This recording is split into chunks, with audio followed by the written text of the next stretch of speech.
मागण्यांच्या संदर्भात पुन्हा एकदा चर्चा झाली. विशेष करून हैदराबाद गॅजेटियर आहे आणि सातारा गॅजेटियर याची अंमलबजावणी लगेच झाली पाहिजे अशी त्यांची मागणी आहे आणि त्यासाठी कुठल्या प्रकारची मुदतवाढ मी देणार नाही अशी त्यांनी भूमिका मांडलेली आहे.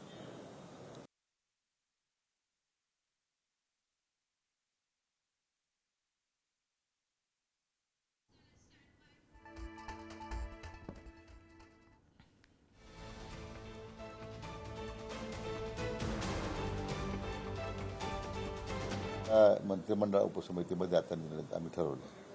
तर प्रामुख्याने ह्या दोन गॅजेट संदर्भातच झाली. दोन गॅजेटच्या संदर्भामध्ये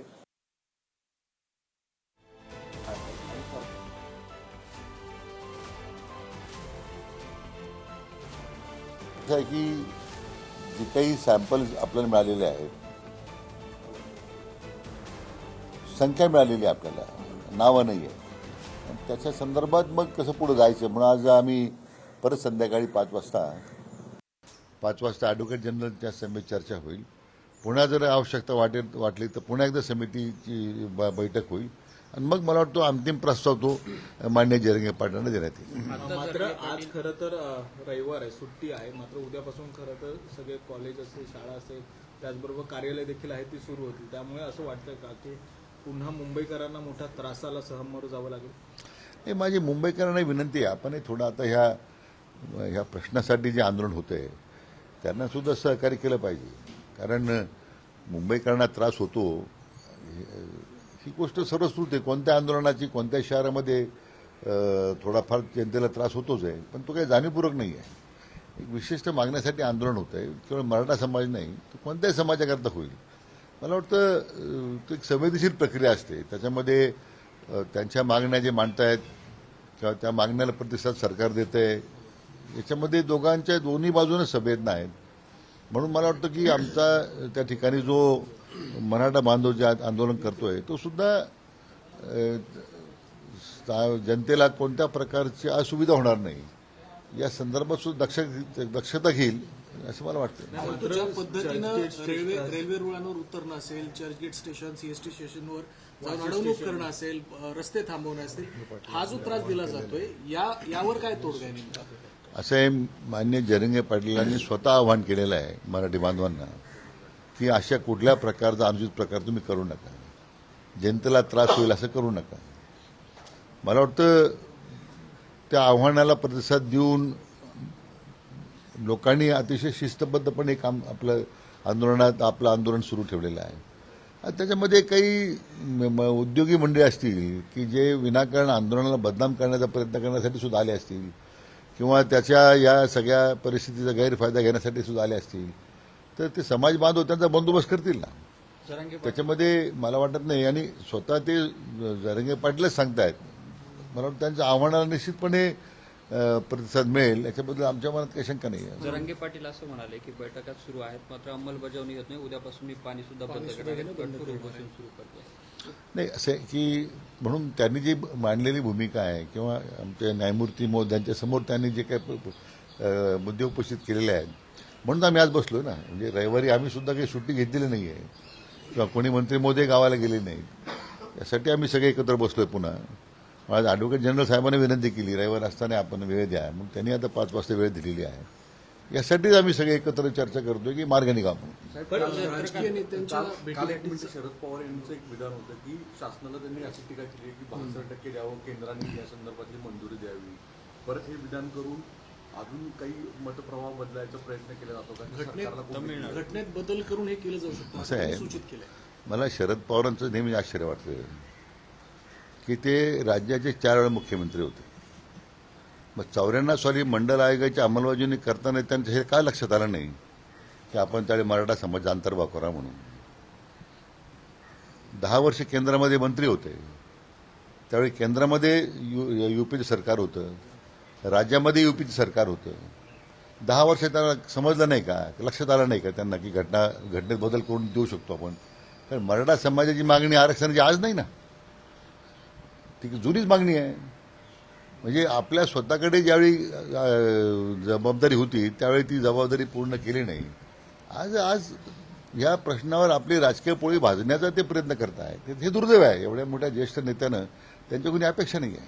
तर असं दोन वाटतंय का दिवसांपूर्वी की त्यांनी- ते सरसकट असं ओबीसी मधून खरं ह्यांना आरक्षण देणं शक्य होऊ शकतं? हे बोलावं ना शरद पवार साहेबांनी किंवा त्यांच्या महाविकास लोकांनी सांगावं ना की मराठा आपल्या ओबीसीमध्ये मराठा समाज आरक्षण देता येईल. जाहीर करा त्यांनी भूमिका. त्याच्यावर काही बोलत नाही. मग घटना दुरुस्ती केली पाहिजे. ही काही हे असं आहे हे ज्ञानदानाचं काम द्यायचं काही त्यांच्या आता त्यांनी देऊ नये आम्हाला. जी मागणी समाजाची आहे की मराठा समाजाला ओबीसीत आरक्षण द्यावं देता शरद पवारांनी सांगा पवार साहेबांनी की आम्ही दिलं पाहिजे. म्हणजे त्याला घटना दुरुस्तीपर्यंत जायची गरज नाही ना. नाही, त्यांनी 2 दिवसांपूर्वी जेव्हा प्रश्न विचारला गेला त्यावेळेला भूमिका याबद्दल काही स्पष्ट केलं नाही. मात्र आज असं देखील सांगितलं जातं की स्वतः शरद पवार आझाद मैदानावर जाऊन जरांगे यांची भेट घेणार आहे. असे कोणी कोणाला भेटू शकतो ना. त्यांनी भेट घेणं काही वावगं नाही आहे. भेट घेतलं जरंगे पाटलाने भेट घेतल्यानंतर जरंगे पाटलांनी त्यांना हाच प्रश्न विचारला पाहिजे. ठीक आहे, मला भेटायला आलं बरोबर आहे, पण तुम्ही मराठा समाजाला ओबीसीत आरक्षण देऊ शकता एक जाहीर करा हो का नाही म्हणून. एवढीच अपेक्षा आहे. बाकी काय आम्हाला त्या भेटीमध्ये कुणी भेटावं ना भेटावं हा प्रश्न कुठे येतो. सोयीचं राजकारण होतं म्हणायचं का? मंडल यात्रा ही कुठेतरी आपल्याला चालू असल्याचं पाहायला मिळालेलं होतं. ती स्थगित करण्यात आली. त्यानंतर जे त्याचे प्रमुख होते राजापूरकर ते थेट जाऊन त्या व्यासपीठावर जातात आणि सांगतात आमचा पाठिंबा आहे. नेमकं याकडे कशा प्रकारे बघायचं? एकीकडे कुठेतरी 2 समाजामध्ये वाद निर्माण करण्याचा हा प्रयत्न. नाही, मी त्यावर भाष्य करणार नाही. मला खरं या प्रश्नात राजकारण मला करायचं नाही. ज्यांना राजकारण करायचं त्यांना करू द्या. आम्हाला हा प्रश्न सुटला पाहिजे म्हणून शासनाची भूमिका आहे आणि त्या दृष्टीने आमची पावलं पडत आहेत. एकदा आमची आज बैठक झाली की त्यानंतर मला वाटतं शासनाची भूमिका आपल्याला मांडता येईल. सोयीचं राजकारण होतं या सगळ्या संदर्भात. कारण कुणी जे आझाद मैदानावर कोणी जात जातंय. आहेत ते ओबीसीतून आरक्षण मिळावं का याबद्दल कुणीही स्पष्टपणे भाष्य मला ते सांगणं आहे ना. जरंगे पाटलांना माझी हीच विनंती आहे आपल्या माध्यमातून की जे येतात हे राजकीय पोळी भाजण्यासाठी त्यांना हा प्रश्न विचारा पहिल्यांदा. मग तुम्ही त्यांचा हेतू काय आहे. आमचा पाठिंबा आहे दिलं पाहिजे काय दिलं पाहिजे. पण एकदा एका बाजूला यात्रा काढायच्या आणि दुसऱ्या बाजूला पाठिंबा द्यायचा. मला वाटतं हे जे राजकारण चाललेलं आहे त्यातून मराठा समाजाच्या जखमेवर मीठ चोळण्याचा प्रकारे करतायत. त्यांना प्रश्न तेवढ ठेवायचा आहे सोडवायचा नाही. आमच्या सरकारची भूमिका मात्र हा प्रश्न सुटला पाहिजे म्हणून आम्ही प्रयत्न करतो. काल तुमच्याकडे खरं तर बीडमधले आमदार सगळे आले होते भेटायला. त्यांनी पण एक अशी प्रामुख्याने मागणी केली की ज्यांच्याकडे 7 बार आहेत आणि ज्या 7 बार आहेत त्यांना लगेच कुणबीचं प्रमाणपत्र देण्यात यावं. कसं बघतं? कारण की ही नव्याने एक मागणी त्या आमदारांनीच केलेली आणि ते सगळे सत्तेतले आमदार आहेत. नाही, असं आहे की त्यांची मागणी केली हे माझ्याकडे बरोबर आहे, पण त्याच्यातलं वास्तव काय कायदेशीर आपल्याला करता येणार नाही आम्ही सगळं तपासून पाहतो ना.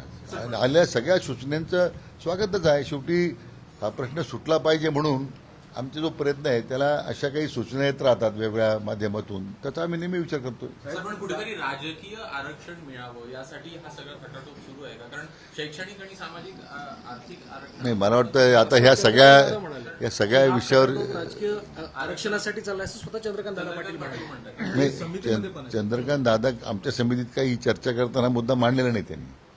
त्यामुळे त्याच्यावर मी काही बोलणार नाही. साहेब संजय राऊतांचं असं मत आहे की अमित भाई येतात लालबागला जातात बाप्पाला जातात दर्शनाला पण मराठा जिथं आंदोलन करतात तिथे तिथं मात्र भेटी द्यायला गरज नाही वाटत. थेट भाजपाच्या पक्षश्रेष्ठींनाच अशा स्वरूपाच्या आरोपाच्या कचाट्यात ते पकडतात. नाही, संजय राऊताला ते कामच दिलेलं आहे ना. त्यांचं सकाळी उठल्यापासून तेच काम आहे. त्यामुळे त्यांच्याबद्दल काय बोलणार आपण. थँक्यू.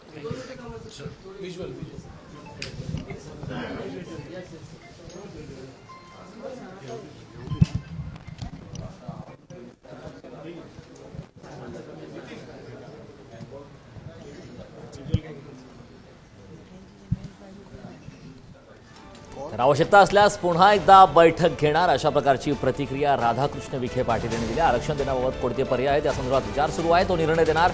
शरद पवारांनी मंत्री असताना घटनादुरुस्ती का केली नाही? युपीएमध्ये केंद्रात सुद्धा त्यांचं सरकार होतं, मात्र तरीसुद्धा त्यांनी त्यावेळी आरक्षणासंदर्भात घटनेत बदल का केला नाही असा सवाल करत एका दृष्टीने टीका सुद्धा केली. राजकीय पोळी भाजण्यासाठी भेट घेण्यासाठी येत आहेत त्यांना जरांगेंनी प्रश्न विचारावा हा प्रश्न सुद्धा राधाकृष्ण विखे पाटील यांनी उपस्थित केला.